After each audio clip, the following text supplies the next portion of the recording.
முதலில் தலைப்புச் செய்திகள். காசாவில் தொடரும் போராளி குழுக்களின் எதிர்ப்பு நடவடிக்கைகள். ஆக்கிரமிப்பு படையினர் 5 பேர் படுகாயம். ஏராளமான டாங்கிகள் தகர்ப்பு. காசா போரில் இஸ்ரேலுக்கு படு தோல்வி. இஸ்ரேலின் இளம் தலைமுறையே அழிந்து விட்டது. ஆக்கிரமிப்பு ஊடகம் வெளியிட்டுள்ள பரபரப்பு கட்டுரை. நெதன்யாகு அரசை கவிழ்த்தால் மட்டுமே இஸ்ரேலை காப்பாற்ற முடியும். முன்னாள் ராணுவ தலைமை தளபதி யாகிர் கோலன் திட்டவட்ட அறிவிப்பு. அரசை கவிழ்க்க அரசியல் கட்சிகள் பொதுமக்களுக்கு அழைப்பு. சர்வதேச அணுசக்தி முகமை அதிகாரிகளை சோதனையிட்ட ஈரான். காலணிகளில் மைக்ரோ சிப்ஸ் பொருத்தி வந்தது அம்பலம். கையும் களவுமாக பிடித்து அம்பலப்படுத்திய ஈரான். தனி பாலஸ்தீன நாட்டை உடனடியாக உருவாக்க வேண்டும். பிரிட்டன் ஆளும் கட்சி எம்பிக்கள் 60 பேர் அரசிற்கு கடிதம். உடனடியாக இனப்படுகொலை தடுத்து நிறுத்தப்பட வேண்டும் என்றும் வலியுறுத்தல். மன நோயாளிகளை படையில் சேர்க்கும் நெதன்யாகு. சண்டையிட ஆட்கள் இல்லாததால் உச்சக்கட்ட கொலைவெறி.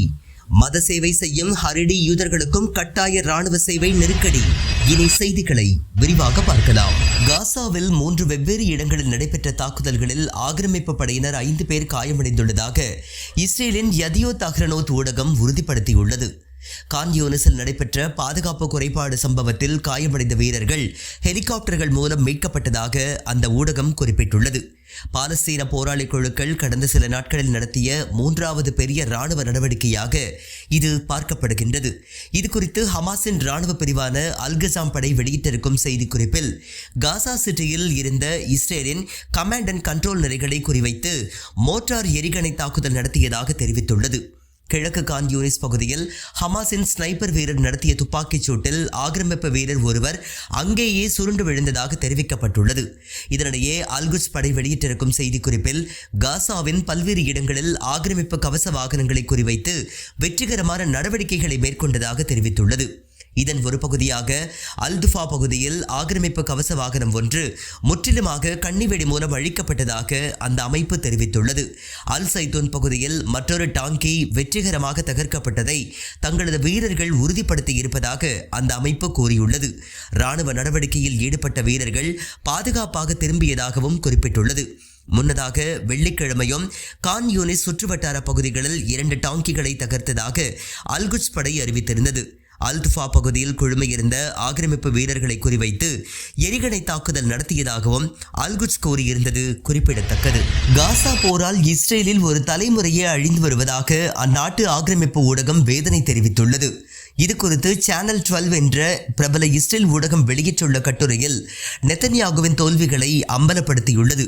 1982ஆம் ஆண்டு லெபனான் மீதான போரில் இஸ்ரேலுக்கு ஏற்பட்ட அழிவுகளைப் போன்றே தற்போது காசாவின் மீதான போரிலும் பேரழிவு ஏற்பட்டுள்ளதாக அந்த ஊடகம் தெரிவித்துள்ளது. இந்த அழிவை வீணடிக்கப்படும் இஸ்ரேல் இளைஞர்களின் உயிர்கள் என்று அந்த ஊடகம் வர்ணித்துள்ளது. 19 மாத காசா போரில் இஸ்ரேல் ராணுவம் என்ன சாதித்துள்ளது என்று அந்த பத்திரிகை கேள்வி எழுப்பியுள்ளது. 80% பகுதிகளை பிடித்துவிட்டதாக இஸ்ரேல் ராணுவம் கூறும் நிலையில் பணைய கைதிகள் மற்றும் இறந்தவர்களின் உடல்களை கூட இன்னும் ஏன் மீட்க முடியவில்லை என்று வினவியுள்ளது. எனவே ஒவ்வொரு நாளும் காசாவில் ஏற்படும் ராணுவ உயிரிழப்புகள் இஸ்ரேல் சமூகத்தை விரக்தியில் ஆழ்த்தி வருவதாகவும் அந்த ஊடகம் குற்றம் சாட்டியுள்ளது. ஹமாஸ் தனது நிலையில் இருந்து இறங்கி வந்து சமரசத்திற்கு தயாரான நிலையிலும் நெதன்யாகுவின் கடுமையான போக்கால் போர் முடிவிற்கு வருவது போல் தெரியவில்லை. மற்றொரு பக்கம் போரின் நோக்கங்களை நெதன்யாகுவின் அரசு அடைவது போன்றும் தெரியவில்லை. மற்றொரு புறம் ஹரிடி யூதர்களை இராணுவத்தில் சேர்க்கும் விவகாரம் இஸ்ரேல் உள்நாட்டு அரசியலில் பெரும் பிளவை ஏற்படுத்தி வருகின்றது என்று அந்த பத்திரிகையின் எழுத்தாளர் குறிப்பிட்டுள்ளார். பதவியில் தொடர்ந்து நீடிக்க வேண்டும் என்பதற்காக காசா போரை தொடர்ந்து நெதன்யாகு நடத்தி வருவதாக இஸ்ரேலின் முன்னாள் ராணுவ ஜெனரல் யாகிர் கோலன் குற்றம் சாட்டியுள்ளார். நெதன்யாகு மற்றும் அவரது வலதுசாரி கூட்டாளிகளான ஸ்மோட்ரிச், பென்குவிர் ஆகியோருக்கு பணைய கைதிகள் ராணுவ வீரர்களின் உயிர்களை விட அவர்களுக்கு அவர்களின் அரசியல் எதிர்காலம்தான் முக்கியம் என்று தெரிவித்துள்ளார். அதற்காக வேண்டி அவர்கள் என்ன வேண்டுமானாலும் செய்வார்கள் என்று குறிப்பிட்டுள்ளார். பணைய கைதிகள், ராணுவ வீரர்கள், இஸ்ரேலிய பொதுமக்களின் உயிர் மற்றும் உடைமைகளை பாதுகாக்க வேண்டுமென்றால், இஸ்ரேல் என்ற நாட்டை பாதுகாக்க வேண்டுமென்றால் முதலில் நாம் செய்ய வேண்டியது இந்த மைனாரிட்டி ஆட்சியை கவிழ்ப்பதுதான் என்று அவர் திட்டவட்டமாக அழைப்பு விடுத்துள்ளார். 30 பணைய கைதிகளை ஒப்படைக்க தயார் என்று ஹமாஸ் அறிவித்த நிலையில் அதனை ஏற்றுக்கொண்டால் தனது அரசை வலதுசாரிகள் கவிழ்த்து விடுவார்கள் என்று பயந்து நெதன்யாகு அதனை புறக்கணித்ததாக யாகிர் கோலன் குற்றம் சாட்டியுள்ளார். பணைய கைதிகளை மீட்பது நெத்தன்யாகுவின் திட்டம் அல்ல என்பதைத்தான் இஸ்ரேல் அதிகாரிகள், அரசியல் தலைவர்கள் என்று சுமார் 110 பேரின் சாட்சியங்கள் உறுதிப்படுத்துவதாக யாயிர் கோலன் குறிப்பிட்டுள்ளார். இஸ்ரேல் முன்னாள் ராணுவ ஜெனரல்கள், பிரதமர்களின் குற்றச்சாட்டுகள் நெத்தன்யாகு அரசிற்கு கடும் நெருக்கடியாக உருவெடுத்துள்ளது. இஸ்ரேலுடன் நேரடி பேச்சுவார்த்தையை சிரியா தொடங்கியுள்ளது. இஸ்ரேல் சிரியா இடையே கத்தார், ஐக்கிய அரபு அமீரகத்தில் நேரடி பேச்சுவார்த்தைகள் நடைபெற்ற நிலையில் தற்போது அஜர்பைஜான் தலைநகர் பெகுவில் புதிய பேச்சுவார்த்தைகள் நடைபெற்றுள்ளன. இஸ்ரேலை பொறுத்தவரை லெபனான் மற்றும் ஈராக்கில் செயல்படும் ஈரான் ஆதரவு போராளிகளுக்கு எதிராக சிரியா செயல்பட வேண்டும்.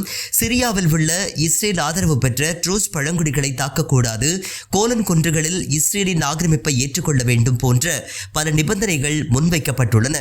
சிரியாவின் புதிய ஆட்சியாளர் அல்சாராவை பொறுத்தவரை அவர் தற்போது முக்கிய எதிரியாக ஈரான் மற்றும் ஆதரவு படைகளை மட்டுமே கருதுகின்றார். இஸ்ரேலுக்கும் சிரியாவிற்கும் பொது எதிரிகள் இருப்பதாக அவர் கூறியுள்ளார். எனவே அமெரிக்கா இஸ்ரேல் ஆதரவு ஆட்சியாக சிரியாவின் புதிய அரசு மாறியுள்ளது. இதனை ஆட்சியாளர் அல்சாராவின் தரப்பு மட்டுமின்றி அங்குள்ள பிற போராளி குழுக்களும் கடுமையாக எதிர்த்து வருகின்றன. பசார் அல்-ஆசாத் அரசை விரட்டியதன் நோக்கத்தை நிறைவேற்றுவதற்காக இஸ்ரேலுடன் உறவுகளை சுமூகப்படுத்த அவர்கள் விரும்பவில்லை. எனவே சிரியாவின் நெருங்கி வரும் இஸ்ரேல் உறவு அந்நாட்டில் மீண்டும் உள்நாட்டு குழப்பத்தையே ஏற்படுத்தி வருகின்றது. தனி பாலஸ்தீன நாட்டை உடனடியாக பிரிட்டன் அங்கீகரிக்க வேண்டும் என லேபர் கட்சி எம்பிக்கள் 60 பேர் வெளியுறவுத்துறைக்கு கடிதம் எழுதியுள்ளனர். அந்த கடிதத்தில் அவர்கள் உடனடியாக பாலஸ்தீன தனி நாட்டை பிரிட்டன் அங்கீகரிக்க வேண்டும், காசா இனப்படுகொலையை தடுத்து நிறுத்த வேண்டும், ரஃபா நகரத்தில் மனிதநேய நகரம் என்ற பெயரில் புதிய டென்ட்டுகளை உருவாக்கி ஒட்டுமொத்த பாலஸ்தீனியர்களையும் அங்கு குடியேற்றும் இஸ்ரேலின் திட்டத்திற்கு முற்றுப்புள்ளி வைக்க வேண்டும் என்பன உள்ளிட்ட பல நிபந்தனைகளை விதித்துள்ளனர். ஐநா அகதிகள் அமைப்பின் மீதான தடைகள் நீக்கப்படுவது, ஆக்கிரமிப்பு செட்டிலர்ஸ்கள் பகுதிக்கு உணவுப் பொருட்கள் கொண்டு செல்வதை தடுக்க வேண்டும், பணைய கைதிகள் மீட்கப்பட வேண்டும் என்றும் வலியுறுத்தியுள்ளனர். பிரிட்டனின் 2 நாடுகள் கொள்கையை உறுதி செய்யும் வகையில் உடனடியாக தனி பாலஸ்தீன நாட்டை உருவாக்க வேண்டும். இல்லாவிட்டால் அது நம் கண் முன்பு அழிவதை பார்ப்பதை தவிர வேறு வழிகள் இல்லை என்றும் அந்த கடிதத்தில் கூறப்பட்டுள்ளது. அடுத்ததாக விரைவு செய்திகளை பார்க்கலாம். இஸ்ரேல் ராணுவத்தில் சண்டையிட ஆட்கள் கிடைக்காததால் ஹரிடி எனப்படும் பழமைவாத யூதர்களை ராணுவத்தில் இணைத்து வருவது ஒரு புறம் சர்ச்சையை ஏற்படுத்தி வரும் நிலையில் மனநலம் பாதிக்கப்பட்டவர்களையும் தற்போது ராணுவத்தில் சேர்த்து வருவது பெரும் பரபரப்பை ஏற்படுத்தியுள்ளது. ஏற்கனவே காசாவில் சண்டையிட்டு PTSD எனப்படும் மனநோய்க்கு ஆளாகி சிகிச்சை பெற்று வரும் ஆக்கிரமிப்பு வீரர்களை மீண்டும் வலுக்கட்டாயமாக காசாவிற்கு அனுப்பி வரும் நெத்தன்யாகு அரசின் நடவடிக்கைக்கு கடும் எதிர்ப்பு கிளம்பியுள்ளது. மேற்கு கரையில் பயங்கரவாத இஸ்ரேலிய குழுக்கள் நடத்தி வரும் தாக்குதல்களுக்கு அந்நாட்டு முன்னாள் பிரதமர் யஹூட் ஓல்மர்ட் கண்டனம் தெரிவித்துள்ளார். ஹில்டாப் யூத்ஸ் என்ற பெயரில் செயல்படும் இந்த செட்டிலர் பயங்கரவாதிகள் பாலஸ்தீனியர்களை கொல்வது, அவர்களது நிலங்களை தீக்கிரையாக்குவது, பிறகு திருடுவது போன்ற பல்வேறு வேலைகளில் ஈடுபட்டு வருகின்றனர். இது இஸ்ரேலுக்கு கடும் பாதிப்புகளை ஏற்படுத்தும். பின்னாளில் இவர்கள் இஸ்ரேலியர்களுக்கு எதிராகவே தங்களது துப்பாக்கிகளை பயன்படுத்துவார்கள். ஆனால் இவர்களுக்கு உரிய ஆதரவை நெத்தன்யாகு கொடுத்து வருவது பெரும் ஆபத்து என்று அவர் கண்டித்துள்ளார். சர்வதேச அணுசக்தி முகமை அதிகாரிகள் தங்களது ஷூக்களில் மைக்ரோசிப்ஸ் வைத்து ஈரான் அதிகாரிகளிடம் பிடிபட்டதாக தகவல்கள் வெளியாகியுள்ளன.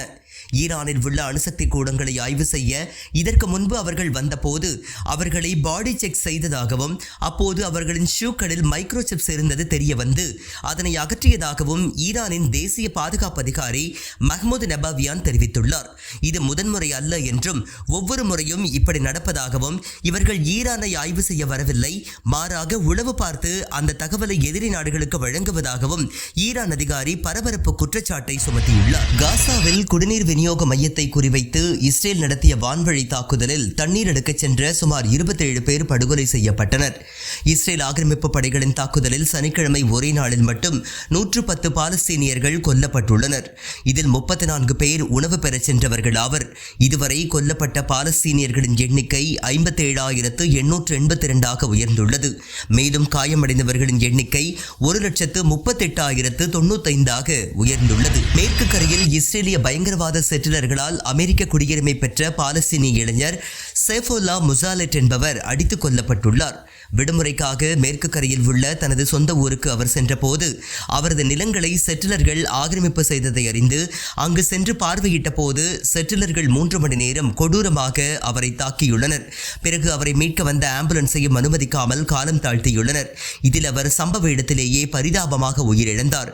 மேலும் அவர் அமெரிக்காவின் புளோரிடாவில் பிறந்து பட்டம் பெற்று சொந்தமாக தொழில் ஒன்றை தொடங்கி நடத்தி வந்துள்ளார் என்று தெரிவிக்கப்பட்டுள்ளது. நெதன்யாகுவின் 4 நாட்கள் அமெரிக்க பயணம் முடிவடைந்திருக்கும் நிலையில் காசா போர் நிறுத்தம் குறித்த தெளிவான முடிவுகள் எடுக்கப்படவில்லை என்று செய்திகள் வெளியாகியுள்ளன. ஹமாஸ் தனது நிபந்தனைகளை தொடர்ந்து தளர்த்தி வந்தாலும் வேண்டுமென்றே இந்த போர் நிற்கக்கூடாது என்ற திட்டத்துடன் நெதன்யாகு அடுத்தடுத்து புதிதாக பல நிபந்தனைகளை விதித்து வருவதாக குற்றச்சாட்டு எழுந்துள்ளது.